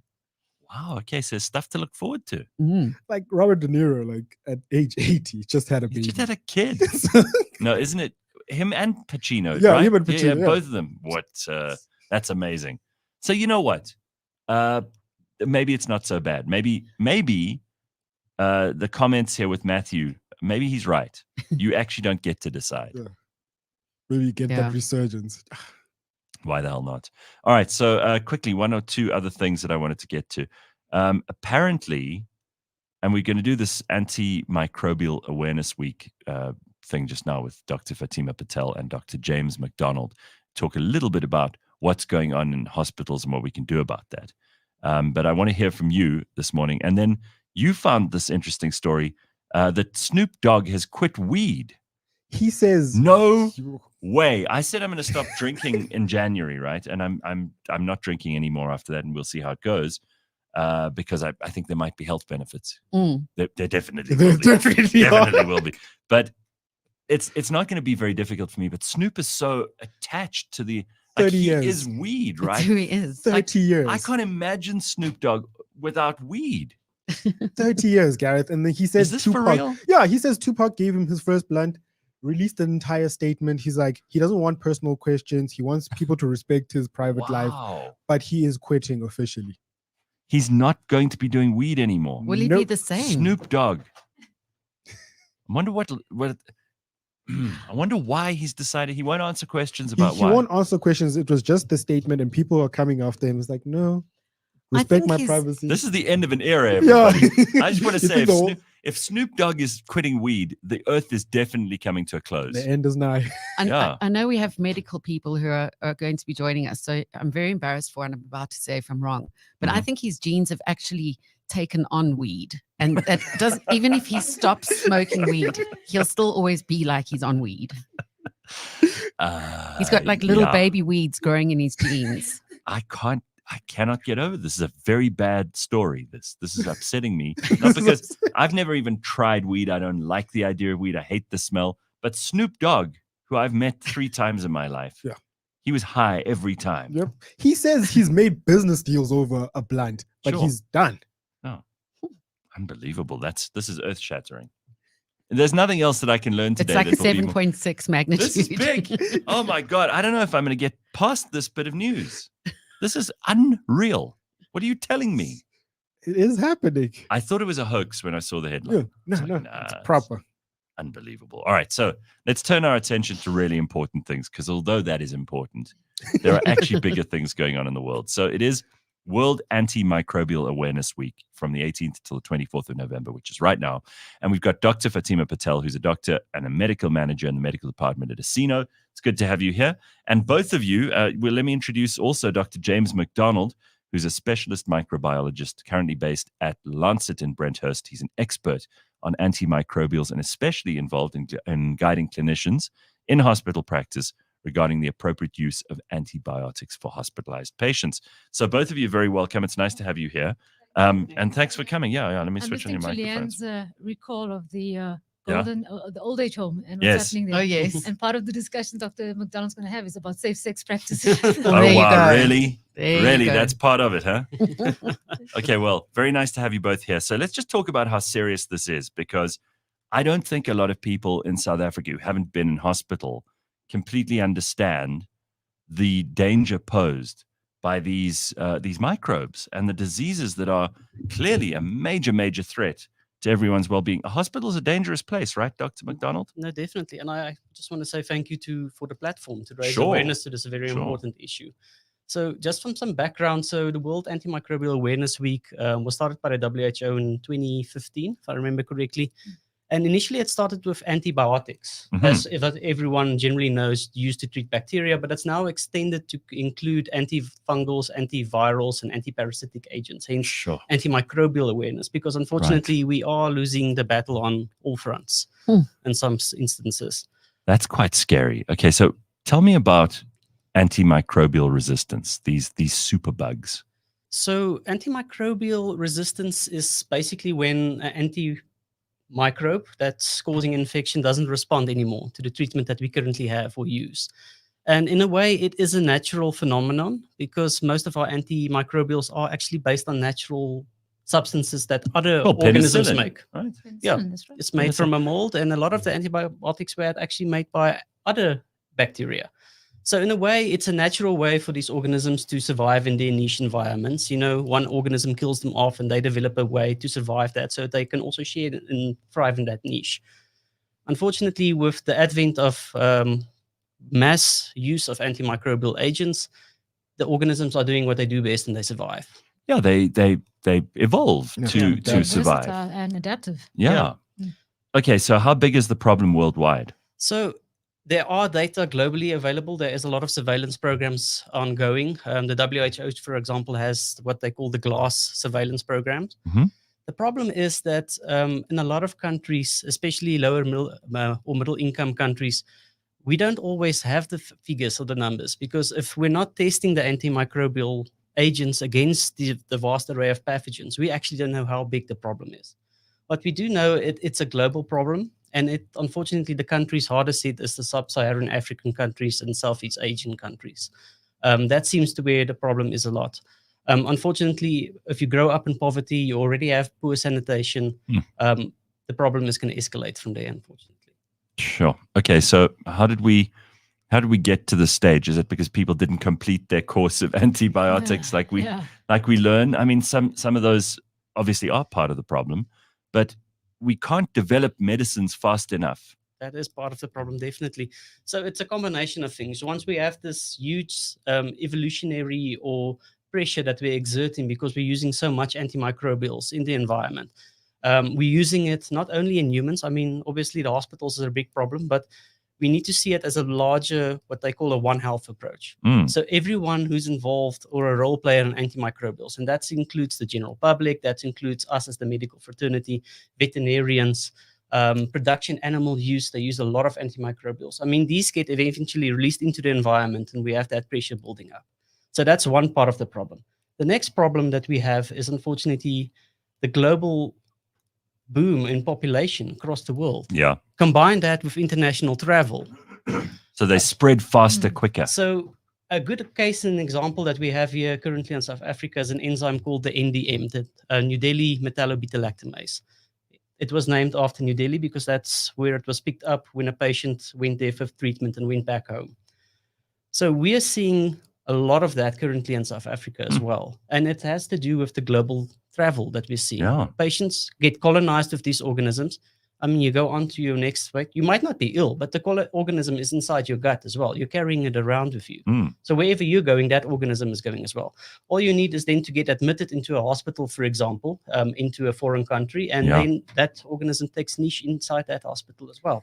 And For the also next resistance patient. genes, they can pass them on to other organisms They as well. spread it as well. So you'll have a pool, let's say, for example, maybe a silly example, but you have a basin inside a hospital where everyone washes their hands, they pour their coffee or their soft drinks in there that they don't use.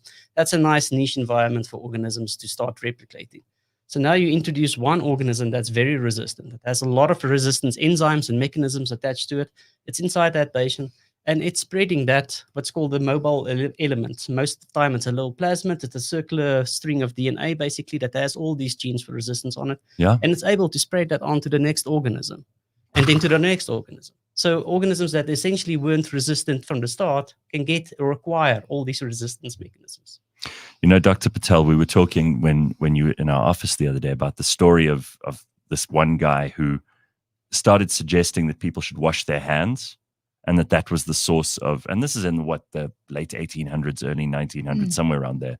And how that started getting people conscientized to the fact that actually, and they called him lunatic. I mean, they put him in a mental asylum eventually because he was saying, wash your hands, which now we take for granted, right? It could be like someone saying to you now, you must wash your ears, otherwise you're going to spread germs. We'd be like, are you insane? Yeah, crazy. So, I mean, that's where it all started. And then, of course, we had Alexander Fleming and we had penicillin and we had all of this stuff. But it feels to me like this is something very, very serious because we don't actually have the means to get ahead of this curve. And if you catch one of these diseases, you got a 50-50 chance? Depends on the organism, depends on your state as well.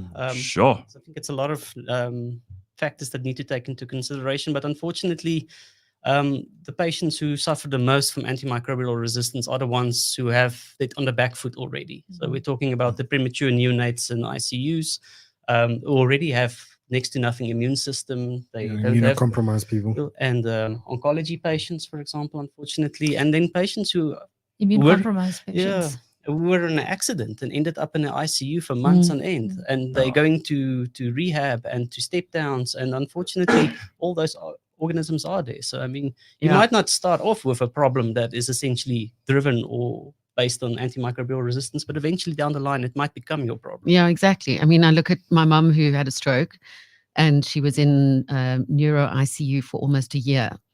And the reason, one of the biggest reasons why she couldn't get out was because she kept on contracting superbugs and, you know, various infections due to the equipment that was being used. And it was just unavoidable. Everyone had the same issue. And then developing resistance to the antibiotics to the point where they had to bring in antibiotics from overseas that hadn't been used here yet. The most effective medicine is preventive medicine, actually. No, definitely. And, you know, I think that's hence the importance of this week as a whole, because unfortunately, antimicrobial resistance at one point or another, you might be as fit and healthy as you are now. Down the line, it's going to become your problem. It's going to become your children's problem. And I think that's the whole aim, is just to spread that awareness so that everyone knows that everyone has a role to play. Okay, so what can we do? Yeah. What can you do to prevent and to create, you know, a safer environment with less contamination in general? What can we do? So I think that's a very important question, because a lot of what we've been doing, me as a clinical microbiologist, a lot of what we've been doing has been geared towards other healthcare professionals in the hospital. And I think the public at large has been left out into the education, the awareness of it. So I think an important factor, as was mentioned earlier, is the prevention of infections in the first place. I mean, we can try and live as healthy as we can, so that we don't need to end up going to hospital. And it's just not about things like washing your hands. It's a very important thing, definitely, but other factors like preparing your food properly. So, you know, don't get that bacterial stomach bug that go to your general practitioner, pops a few pills to you and sends you on your merry way. I mean, let's try and prevent the use of antimicrobials in the first place. Safe sexual practices, definitely. I mean, especially in those old age homes just now. Because, I mean, Wow, chicka wow wow. what do we use to treat sexually acquired infections? We use antimicrobials. Absolutely. And we're not using, unfortunately, those organisms are becoming very resistant as well, like gonococcus, I mean, we those gonococcus. And before you know it, your cock is gone. Because we use very broad spectrum antimicrobials to treat them, which are actually meant to be treating other infections with. But okay, so where did we go wrong here? Because for thousands of years, people have obviously been infected and have caught things and died, but we were able to, at least for the last 100 or 200 years, kind of get in front of this thing. What's happened? I mean, sanitation improved. That we improved on, and that's that should be that, but that should be helping us to even get further ahead. Instead, it seems like in the hospitals, which are, you would think, some of the cleaner, more sterile places, there's extra care taken in theater, for example, to make sure that there's less chance that you get infections there. But turns out hospitals are like petri dishes for this stuff. It goes back to what you were saying earlier, Gareth. People are living longer. We're living longer. Yeah. They're older and they are more vulnerable. They're Yeah. the ones who are sick in ICUs, in hospitals. Yeah. Dr. McDonald will attest to that. He sees that in the hospitals as well. I mean, because hospitals unfortunately have that propensity to have these very resistant organisms because of all the antimicrobials that are being used. Yeah. You've created such a selective pressure that the ones who have the most resistant mechanisms are the ones who are going to survive. And unfortunately, we just haven't kept up in terms of antimicrobial development. And there's various reasons for that, unfortunately, as well. I think a big thing is just the costs involved with developing and testing and getting an antimicrobial approved, only for organisms to become resistant to it a year later after it's released. Yes. So there's Start all over again. Exactly. Yep. Yeah, so we just haven't been able to keep up. So I think from the preventative point of view, I mean, if we can limit the amount of antimicrobials use, I mean, but for the general public, that's not something necessarily that they decide on. I mean, you go to your general practitioner, I mean, you come with your presenting complaints, and I mean, most of the time, antimicrobial gets written I up think and dispensed. my dad's fridge is largely to blame as well. Just your dad's fridge. Since my mom doesn't have control of the kitchen anymore, he's one of those people who saves everything. Uh-oh. And then with load shedding. Yeah, but that's not going to create super bugs. I wouldn't be surprised. You should hope. He also believes that any mold grown on cheese is fine. So who are the susceptible patient groups here? Unfortunately, all of us at the end of the day are going to be affected by it. But unfortunately, as we said earlier, it's those neonates that have no other option. They were born prematurely. They're going to spend their time in hospital for a long time before they're well enough to go home. It's your oncology patients who get immunosuppressive therapy in any case as well. Yeah. They're very prone to getting these types of infections because also they spend a long time in hospital. It's your ICU patients who can't take care of themselves. Your post-surgical patients, Yeah, older post-surgical patients as well. I mean, it's a tragedy if you go in for an elective procedure, only to be taken down by a resistant organism in the hospital afterwards. That's it. I mean, I used to say as well, for students and things, when you give lectures and things, you can aspire to be the best surgeon in the world. And you can be the best in the world, skill-wise. But at the end of the day, the great equalizer is going to be the antimicrobial resistant organisms. And it affects all spheres of medicine as well. There's very few disciplines where antibiotics isn't involved in patient care at one time or another.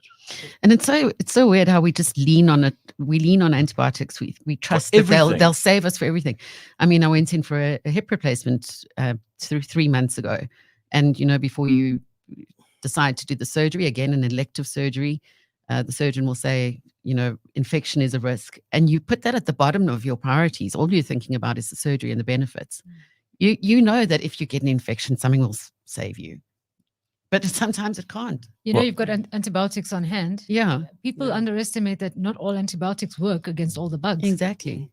I was going to say, doctor, I think in terms of preventing and preventative medicine, education is always the key. People need to know why they need an antimicrobial and antibiotic. People need to know that and understand what a broad spectrum antibiotic is and why they shouldn't. So what is that? Let's define those things, because most of us are not in the medical field at all. So what's a broad spectrum antibiotic as opposed to a more specialized? No, that's a very good question, No. definitely. So when you talk about broad spectrum antimicrobial, so we get different bacteria causing infections, and there's thousands of them. We can basically divide them on how they look under a microscope with a certain stain, and we call that the gram stain. So we have gram-positive organisms and we have gram-negative organisms. So in terms of antimicrobials, we have antimicrobials that are able to cover gram-positives and gram-negatives, and we have antibiotics that are able to only cover gram-positives in some cases, or only gram-negatives. But then it becomes more complicated as resistance mechanisms start piling up. Now you have an antimicrobial that's able to cover both of those organisms and the extended spectrum of organisms of the gram-negatives, for example. So that's why hence broad spectrum. So you try and cover as much of the antibiotics. So you actually don't know what's going on there, but you're going to try and hit it with this thing that... In a lot of cases, that's how antimicrobials are started in a hospital. You have a patient who has become terribly sick. You're suspecting there's an infection involved. We don't know what organism it is yet. So you use broad spectrum coverage because you want to cover as much as possible until you can get an answer. And that's usually where a clinical microbiologist in the lab comes in. So samples from the patient will be sent and we'll try and grow the organism causing the infection. We'll test it against all the antimicrobials that we can test for, and then we advise according to that. And then based on those results, we would like the clinicians to de-escalate, meaning that now that we know this is the organism and it's sensitive to these antimicrobials, you're using something that's well fit for purpose, but too broad. So rather use something else that's a bit more narrower. And Dr. Fathima, what about like doctors? Do they have a role here because they are over-prescribing? Absolutely. Most patients go to the GP with a sniffle and they immediately expect an antibiotic. Right. So I think GPs are responsible for educating the public and their patients as well. That it's not an antibiotic is not always required if you just have a simple sniffle or you don't have any factors that predispose you to a more severe infection. For example, if you're not an older patient or diabetic patient or a patient with a cardiac condition. Young, healthy 20-year-old, and you've got a sniffle and you say to the doctor, I want an antibiotic. I think the GPs are, the responsibility lies with them to educate their patients. Yeah, they know their patients and the ones that come in and will demand an antibiotic. Yes. And won't feel satisfied unless they get that. And I mean, it can be something as simple as having some paracetamol and bed rest. Yes, that's exactly what they need. Sometimes a sniffle is just as a result of your immune system having broken down and your body's tired. You just need a bit of rest, something to just deal with the symptoms. You don't need... What about environmental stuff? Because when we're pumping all of these antimicrobial drugs into the environment, into the water supply, I mean, you mentioned, like the basin, the drain, all of that stuff. It's also emboldening, in inverted commas, all of these other microbial agents to develop in ways that they wouldn't have had to before. No, definitely. Right, so it's in the system. That's where the One Health approach comes in as well, because obviously a lot of the antimicrobials we as humans consume, that ends up in the environment as well because we excrete it in our urine or it goes into the stool, into the sewage systems. Right. And that's where all the bacteria are. But antimicrobials are also being used in veterinary care and they're being used in animal production as well as growth promoters, because you don't want to add this big animal you're going to slaughter at the end of the day. You don't want it to get an infection and then die off prematurely. So antimicrobials are added to the food and so forth, and these get excreted into the environment, and most of them end up into the river systems as well as effluent from the farms and so forth. We really have very little control of what's going on in the world. So Dave says, this is so much better than having celebrities on the show. A pity so many will find the life-saving stuff as being boring. I don't think this is boring at all. I think this is fascinating. It's scary. And it saddens me that so many people in the medical field understand this thing, but people outside of it have no idea. I think a lot, looking at the literature now, especially during this week, obviously everyone is talking about antimicrobial resistance. So a large portion of what we're trying to improve on is actually to deliver it to a level that the general public can appreciate and understand, and, or as quoted, boring. Make It's it not less boring. Yeah. I think it's fascinating. Carl says, my mom has been in hospital for over 2 months with an infection that the antibiotics just cannot kill. They check her CRP levels every day, cannot get CRP below 50. It's been horrible, he says. Well, he says it's been fun. But he does say his mom is fat and old and the bug in her just won't go away. Now that she's at a rehab center, she's trying to learn to walk again. I mean, that's tough. What do you do? What do you do? Eventually the doctors go, well, we've tried all of this stuff. You run out of stuff. So how hard are the pharmaceutical companies working to try and develop new drugs? At the moment, there's such a challenge to develop these new drugs. I don't think they found candidates that are suitable as antimicrobials, antibiotics. Remember, when they're looking for candidates at the chemical level, Mm. They got identified in natural substances or find it. They go through a range of screening for these things. I don't think they've found enough of these to satisfy the criteria to promote it to the next stages in clinical development. So at that point, you've already got a limitation. And then going through the clinical process, it can fail anywhere along the clinical process in any phase of the studies. So a lot of them fail before they even get to the final phase 3, phase 4 part of the clinical development. Yeah. I mean, we're trying to kill things. That's actually what we're talking about, right? We're trying to kill. It's a war. Yeah, it's a war. Mm. This is like a proper full-on war. This is like you got to bomb the things into submission. Yes. Then one or two of them creep back out, and they survive because now they're battle-hardened. They come back for more. Are there any chemicals that can just kill anything that's living that you can use in a hospital? I mean, we talk about bleach, for example. Or those machines, those little robots that come in and zap the room. No. So that's what can we do? So that's a big component of what the preventative arm in trying to resolve this AMR crisis is that we need obviously clean environments. So we use our disinfectants in the environment itself to try and lower the burden of these drug-resistant organisms. I don't think you'll completely get rid of them at all. A big focus now on new research has been the drains, for example. Yeah. We can't really say how much of a role they play in spreading infections. There's been a few studies that have shown or linked them positively. You know, we've isolated this organism from these patients and we found it in the Because I mean, you just put some sodium hydroxide down there. It kills everything, Donald right? Trump. Just inject it. No, sodium hydroxide in the drain will clear it out. So the problem is the biofilm that they form. So they secrete these extracellular proteins and meshes, and they actually stick to the surface of that drain pipe. And they form this thick slimy layer. So whatever you're throwing down there, it's not actually going to reach and kill them off as well. And that's exactly the same problem that we have infections in humans, is they form these biofilm as well. So now you have an antibiotic that, number one, can't reach the organism to kill it off with. And secondly, as they lower their metabolic rates as well. And a lot of the antimicrobials that we use are actually designed or meant to work in an actively dividing organism. So, and that's where, Wow. so they become, they've outsmarted us. It's a game of chess, and they're always 3-4 moves And ahead. there's so many millions of more of them than there are of us. Yes.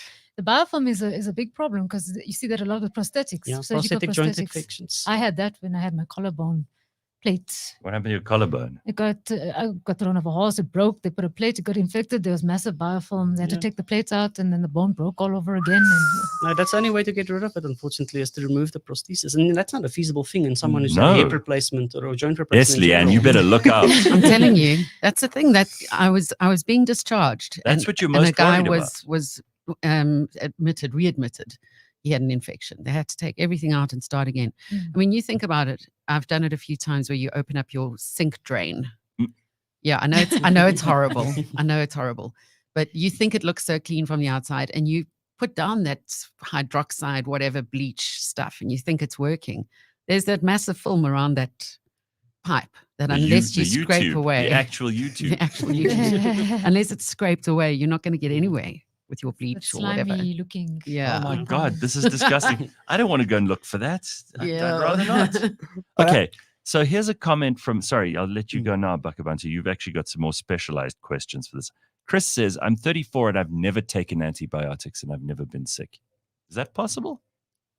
I think he's lying. I don't think the part about never being sick. It's come on. possible if you've never taken an antibiotic, but as a child, does he know when Does he you know? took anything as a child, as a baby? Because of course, there's no absolute here, right? I mean, there's always going to be a need. I've taken antibiotics in my life, but I don't go looking for them every time I'm sick. So there's a happy medium. It has to be. And that's where I think patient education, again, as general public as well, is that health-seeking behavior. I mean, we have to know that for a viral infection, like a sniffle or a runny nose, antibiotics don't work. So don't go to your GP expecting antimicrobials and being unhappy if he doesn't write it up, or he or she doesn't write it up, and then you go on to the next GP. Start doctor shopping till you find what you're looking for. I mean, that's where the GP's role becomes really critical in educating patients and not pandering to every request for an antibiotic. Yeah, because a lot of the time doctors, especially in America, the patient goes to the doctor and says, I want this drug, because they advertise in America. They don't do it here. Yeah, it's a problem, especially in places where you don't require prescription for antibiotics, and they're getting it without a prescription in some countries. Really? So they're on demand. Patients are just getting antibiotics on demand. We don't without have that convincing a here, doctor. though. We don't have that here, no. You have to be prescribed the There are antibiotics. some unscrupulous pharmacists who will dispense for people who they don't know. Really? Or mostly people who I hope they know, but it does happen, unfortunately. Unscrupulous pharmacists. We need to know about these people. What did you want to ask, Bakah'abantu? I was gonna say, like, but also like, let's just blame the doctor prescribing recklessly. Also, finish your antibiotics. It's the easiest thing you can do. You know, we're starting to go into a new phase as well, because a lot of what we know and how antibiotics were used were based on old dogmas, and we're starting to learn better. So there's a lot of research actually going into using shorter courses of antimicrobials. And we're finding that, infections that we used to treat for 14 days, a bloodstream infection, for example, can now be safely treated with 5 to 7 days. Really? There are some exceptions to the rules that we actually find we need to use them longer, but in general, there is this big movement of using shorter courses of antimicrobials. And the less duration of exposure to the antimicrobial, the better the chances of not developing resistance. That's what drives resistance, is these long, prolonged courses in a single patient, unfortunately. Okay. Then, doctor, to a South African context, like, how does this apply to like XDR and MDR, like multi-drug resistant TB? And so we've made some nice developments from there, and South Africa has been a global leader in this as well. We have new regimens that we're now being able to treat drug-resistant TB on, and they're oral antibiotics, so you don't have a patient needing to sit in the hospital with a drip or getting it shot in the bum, for example, intramuscularly or so. And it's a shorter course than we traditionally have been used, because we just have better agents to treat them with now. Wow. Okay. Well, listen, I've learned an enormous amount. Leigh-Ann, you're lucky you got out alive after your hip replacement. Well, That's all I'm listen, going to say. I've got to go back for the other ones now. Oh. Yeah. But, even there, they give you special gels to shower with for up to 3 days before and on the morning of. Fresh pajamas, fresh sheets in your own home. You're not allowed to, wear anything twice. So there's a lot of prevention that goes on as well when it comes to elective surgery. Sure. And another area besides hand washing, I think another area in the home is food preparation, where a lot of our antimicrobials develop all sorts of. Talk about that a little bit. Yeah, so as the seasons change, we'll pick up that we're seeing a lot of more of the gastrointestinal organisms, Salmonella, Shigellas. And staph can definitely cause some horrible food poisoning as well. So just to prepare and store your food safely, so that you don't end up needing antimicrobials down the line, because that's also one of the, next to a runny nose, it's a runny tummy that sends people to the GP. There's a question that's sends social media into a frenzy every time, and that's, should you wash your raw chicken before cooking it or not? Because the one argument is you need to rid it of certain bacteria. That's why you need to wash it. The other is, if you're washing it, you're now placing more bacteria in your sink and on your hands and then on the cloth. Do you not just pop that stuff in the pot? It's all about cooking. So chicken, obviously, as everyone knows, that's the one thing that needs to be cooked properly. It doesn't matter where you buy your chicken from the high retail store to onto the street next to the side of the road. Chickens carry pathogens, so it needs to be cooked properly to a proper temperature to kill them off. I think what some people maybe make mistakes on is the cutting board in which you cut your chicken. Yes. Don't use that now for cutting your veggies afterwards for your salad or something like that. Or for your potato salad. Don't use the same knives for cutting the chicken that you use for the potatoes as well. Cross-contamination. Yeah. I remember when I was a medical student, a lecturer for one of our microbiology lectures, he says often it's these big functions where all the grannies get together and making all the things afterward, and all too many hands touching the food and things. And that's why people often have staph infections after this, and you get that acute vomiting after a wedding or a funeral where people have. So that's a toxin that it produces that makes you ill. So afterwards. I think that's saying too many cooks spoil the broth. I think too many hands also can spoil the food. Yeah, there we go. So how do you clean that chopping board? Because now I'm thinking about my chopping board at home. And is it plastic? Is it wood? No, so just a good wipe down with some household bleach that's diluted. Just follow the manufacturer's recommendations at the strength of it. I mean, that's one thing that my bacteria things won't necessarily develop resistance to. It's because it works in a completely different way. It's not like an antibiotic. It's an inorganic chemical. And if you can, separate chopping boards for separate foods, like meats and veggies and knives. Yeah. Well, I'm going to have to go home and now completely sterilize my entire house. Your kitchen is fine. Don't worry. Oh, I'm so nervous now. I promise you, these things drive me into like a state of panic. I don't like the idea of You'll be fine. How often have you been salmonella on the cutting board? Yeah. This is Yeah, really Gareth, you hardly upsetting to get me. sick. How often have you been sick from food? No, Exactly. hardly ever. So you've got nothing to worry about. I just think I have a stomach made of concrete. Something's going on there. All right. Well, I think this is all very, very useful information. And thank you both, Dr. Fathima, Dr. McDonald. Thank you both for coming here to talk to us this morning. I think that we have no idea of like the severity of this thing. And we've got to try in our own little ways to keep these infections from spreading because, I mean, it's just, you don't want to end up in a hospital. If you could possibly help it, stay out of a hospital. Yes. And don't let the doctor just keep prescribing antibiotics to you if you don't need them. Yeah. I think You the know? preventative washing hands, good hygiene, good healthcare, Right. and don't take antibiotics unnecessarily. Don't be a filthy pig. Don't Am be I a right? dirty pig. Yeah, dirty pig. Dirty pig. Yeah, right. Thank you very much. It's great to have you Thank here. you, So Gareth. Thank you so there we much. go. There's a little bit of useful info for you on this Monday morning from Dr. James McDonald and Dr. Fathima Patel. And they can also, we'll put all the information up on cliffcentral.com. Have an awesome Monday, everybody. And make sure you clean everything around you all the time. It'll make you all paranoid, but you have to be on top of these things.